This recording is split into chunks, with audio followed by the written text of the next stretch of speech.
এমনি আমির হোসেন আপনি লিখেছেন, নামাজের বাইরের সময় আমার গ্যাসের একদম সমস্যা হয় না, কিন্তু অজু করার সাথে সাথে আমাকে এই সমস্যার সম্মুখীন হতে হয়, অনেক কষ্ট করে অজু ধরে রাখতে হয়, কি করতে পারি একটু দয়া করে বলবেন। স্বামীর জৈবিক চাহিদা পূরণ করতে স্ত্রী অক্ষম হলে স্ত্রীর করণীয় কি? বর্ষামণি আপনি লিখেছেন, আমার 3টা মেয়ে সন্তান, ছেলে সন্তান, লাভের কোনো আমল আছে কিনা? যে জামা কাপড় পরে সহবাস করা হয় সেই জামা কাপড় কি নাপাক হয়ে যাবে, অর্থাৎ যেটা পরে সেটা পরে নামাজ পড়া যাবে কিনা? স্বামী মোহাম্মদ আপনি লিখেছেন, আমি একটা সিগারেট কোম্পানিতে চাকরি করি, চাকরিটা কি আমার জন্য হালাল হবে? যারা আয়না বা জিনের মাধ্যমে রোগ নির্ণয় করে তাদের কাছে যাওয়া কি শিরক হবে? 3 তালাক দেওয়ার নিয়ম কি?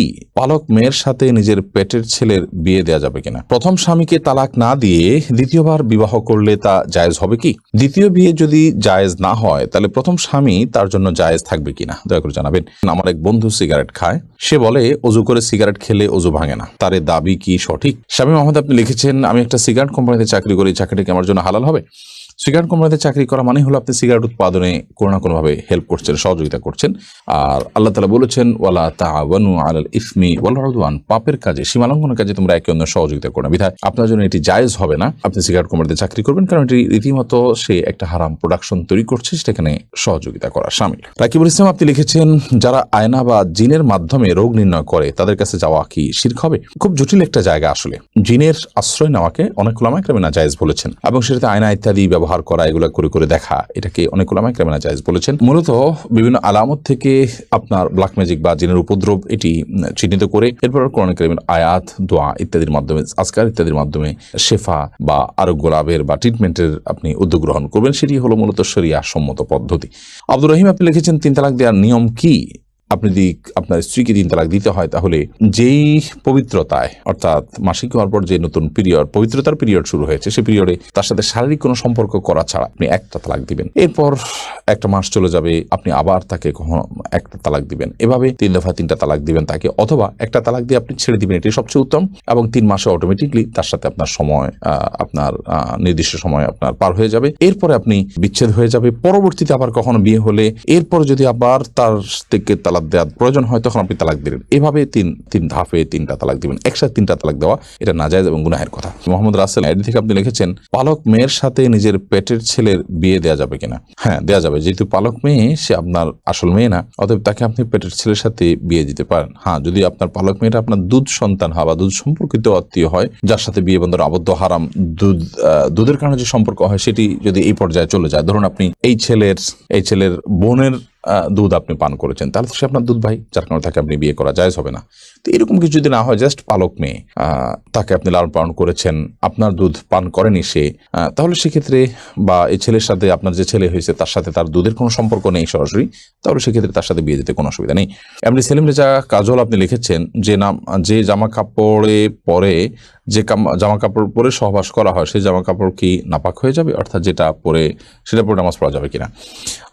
যা কাপড় চোপড় পরে সহবাস করলেই সেটা নাপাক হয়ে যাবে না, যদি সেখানে নাপাক লাগে তাহলে সেক্ষেত্রে সেটা নাপাক হবে, আর যদি নাপাক না লাগে তাহলে সেটা নাপাক হবে না। অতএব এটি নির্ভর করবে যে নাপাকটা লেগেছে কি লাগেনি তার উপরে। রোবাই আমিন মৌরি এই আইডি থেকে আপনি লিখেছেন, প্রথম স্বামীকে তালাক না দিয়ে দ্বিতীয়বার বিবাহ করলে তা জায়েজ হবে কি?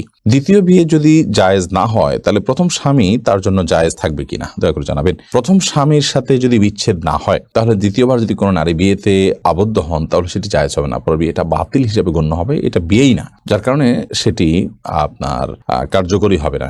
আর দ্বিতীয় বিয়ে জায়েজ না থাকার কারণে আপনার প্রথম স্বামীর স্ত্রী হিসাবে তিনি বলবৎ আছেন এবং সেটাই থাকবেন, এবং সেখানে বিয়ে শাদীর কোনো কিছুর প্রয়োজন নাই, কারণ পর বিয়েটা তো হয় নাই, ওটা হওয়া না হওয়া সমান, বিধায় প্রথম বিয়েটাই বলবৎ আছে, এবং সেটার আলোকে তারা স্বামী স্ত্রী হিসাবে জিনাতিপাত করবেন এবং তারা একসাথে বসবাস করবেন। সারিয়া বাপ্পি আপনি আইডি থেকে লিখেছেন, আমার এক বন্ধু সিগারেট খায়, সে বলে অজু করে সিগারেট খেলে অজু ভাঙে না, তার দাবি কি সঠিক? দেখুন, অজু করে সিগারেট পান করলে, ধূমপান করলে অজু ভাঙে না, এটা তো মোটা দাগে ঠিক আছে যে অজু করেছেন, আপনি অজু করার পর ধূমপান করেছেন, তাহলে সেক্ষেত্রে আপনার অজু ভাঙবে না। কিন্তু আপনার মনে রাখা উচিত যে আপনি যদি ধূমপান করেন তাহলে সেক্ষেত্রে অজু ভাঙার চেয়ে বড় কিছু আপনার ভেঙে যাবে। অজু ভাঙাটা তো গুনাহের ব্যাপার না, অজু ভাঙাতে কোনো গুনাহ হয় না, অজু ভাঙা তো একটা স্বাভাবিক প্রক্রিয়া, কারোর পেশাব মলমূত্র ত্যাগের কারণে তিনি অজু ভঙ্গ হয়ে গেছে, এর কারণে কোনো গুনাহ হবে না, তিনি আবার অজু করে ফেলবেন। কিন্তু আপনি যখন ধূমপান করবেন তখন আপনার তাকওয়া ভেঙে যাবে, আপনার গুনাহ হবে, যার কারণে সেটার কারণে আপনার শাস্তির মুখোমুখি হবে। ওযু ভাঙার কারণে তো শাস্তির মুখোমুখি হতে হবে না, বিধায় ধূমপান করলে ওযু ভাঙবে না, এটা ঠিক, কিন্তু তার চেয়ে বড় কিছু ভেঙে যাবে, অর্থাৎ আপনার নেক আমল ভেঙে যাবে। বিধায় একজন ইমানদার সেটিকে ঠুনকো ভাবে দেখার কোনো কারণ নেই। ওযু ভাঙবে না বলে এটাকে ঠুনকো ভাবে না দেখে বরং এটার আরো যে ভয়াবহ দিক আছে সেটা আমাদের খেয়াল রাখা উচিত। তবে হ্যাঁ, এটা ঠিক যে ধূমপান করার পর মুখে যে দুর্গন্ধ হয়, আপনি সালাত আদায় করার জন্য সেই দুর্গন্ধ দূর করে তারপরে আপনি মসজিদে যাবেন এবং সালাত আদায় করবেন, যাতে করে ফেরেশতাদের কষ্টের কারণ না হয়, সেটি খেয়াল করতে হবে। শান্তা আক্তার আপনি লিখেছেন, আমার স্বামী অন্যায়ভাবে তার মায়ের কথায় আমাকে এক তালাক দেয়। এখন সে ভুল বুঝতে পেরে আবার ফিরতে চায়, কিন্তু তার মায়ের অন্যায় জেদ এখনো বিরাজমান, আমায় মানবে না। এখন করণীয় কি? মা যদি অন্যায়ভাবে তাকে তালাক দিতে বলে এবং মায়ের কথা প্ররোচিত তিনি এটি করে থাকেন, তাহলে একটা তালাক দিয়েছেন যেহেতু তিনি আবারও তার সাথে ঘর করার সুযোগ আছে। যদি 3 মাস পার হয়ে থাকে তাহলে এখন আগদ পড়ে নতুন বিয়ের মাধ্যমে আপনারা একসাথে থাকতে হবে। যদি 3 মাস না পার হয়ে থাকে তাহলে এখনই আপনারা শুধুমাত্র মৌখিক প্রত্যাহারের মাধ্যমে একে অন্যের সাথে থাকতে পারবেন। আপনার শাশুড়ি তিনি যদি অন্যায়ভাবে আপনার উপর অসন্তুষ্ট হন, ধরুন তার যৌতুকের ডিমান্ড আছে বা অন্য এমন ডিমান্ড আছে যেটি আসলে শরিয়া গ্রাহ্য নয়, তাহলে সেটি না পূরণ হওয়ার কারণে তিনি আপনার উপর অসন্তুষ্ট যদি হয়, তাহলে সেক্ষেত্রে আপনার স্বামী আপনার সাথে ঘর করতে পারেন এবং সংসার করতে পারেন, কোনো অসুবিধা নেই। এরপরে সাবিহা জাহান লিখেছেন, স্বামীর জৈবিক চাহিদা পূরণ করতে স্ত্রী অক্ষম হলে স্ত্রীর করণীয় কি? যদি স্ত্রী স্বামীর জৈবিক চাহিদা পূরণ করতে অক্ষম হন, তাহলে সেক্ষেত্রে স্বামীকে একাধিক বিয়ের ক্ষেত্রে তিনি সহযোগিতা করবেন এবং স্বামীর চরিত্র হেফাজত করা একটা গুরুত্বপূর্ণ বিষয় এবং বিয়ের অন্যতম লক্ষ্য এটি। তো সে লক্ষ্য যদি পূরণে অপারগ হন তিনি, তাহলে সেক্ষেত্রে স্বামী গুনাহের দিকে যেতে পারেন, চরিত্র নষ্ট হতে পারে। সেই জায়গা থেকে স্বামীর জন্য দ্বিতীয় বা তৃতীয় স্ত্রীর ব্যবস্থা করা এবং সেটার জন্য মানসিক সম্মতি দেওয়া, তাকে সহযোগিতা করা, এটা। সুমাইয়া সাদ্দাম এই আইডি থেকে আপনি লিখেছেন, নন মাহরামদের সাথে কি ফোনে বেশি কথা বলা যাবে না? প্রয়োজনীয় কথা আপনি বলতে পারেন, সেক্ষেত্রে আপনি কথার মধ্যে কোমলতা সৃষ্টি করবেন না, কারণ আপনি কণ্ঠের মধ্যে যখন কোমলতা সৃষ্টি করবেন, আপনি যখন নরম সুরে কথা বলবেন, তখন সেক্ষেত্রে আল্লাহ তাআলা কোরআনে কারীমে যেটি বলেছেন যে ফায়াতমা আল্লাযী ফি কলবিহি মারাদ, যাদের অন্তরে রোগ আছে তারা আপনার এর কারণে তাদের অন্তরের মধ্যে বাজে চিন্তা আসবে এবং লোভ তৈরি হবে, গুনাহ হবে, জল্পনা কল্পনা হবে। সেজন্য আল্লাহ বলেছেন ফালা তাখদা'না বিল কওল, তোমরা কথা বললে পরনারীর সাথে পরপুরুষের সাথে যখন তোমাদের কথা বলতে হবে, ফালা তাখদা'না বিল কওল, তোমরা কথাকে কোমল করবে না। বিধায় আপনি কোমল করবেন না, এছাড়া কথা আপনি বলতে পারেন, কিন্তু প্রয়োজন ছাড়া বেহুদা কথাও বলতে পারবেন না। যেমন আপনি লম্বা চড়া আলাপ করলেন অপ্রয়োজনীয় কথা, সেগুলো আস্তে আস্তে আপনাকে মন্দ দিকে নিয়ে যেতে পারে বা তার মনের মধ্যে কোনো গুনাহের ভাব উদ্রেক করতে পারে। বর্ষামণি আপনি লিখেছেন, আমার 3টা মেয়ে সন্তান, ছেলে সন্তান, লাভের কোনো আমল আছে কিনা? আপনি রব্বি হাবলি মিনাস সলিহিন এই দোয়া পড়তে পারেন, রব্বি লা তাযারনি ফারদা ওয়া আনতা খায়রুল ওয়ারিসিন এই দোয়া পড়তে পারেন। এই সমস্ত দোয়ার মাধ্যমে আল্লাহ তাআলা আপনাকে নিঃসন্তান লাভ করার সুযোগ দিবেন ইনশাআল্লাহ বিইذنিল্লাহ।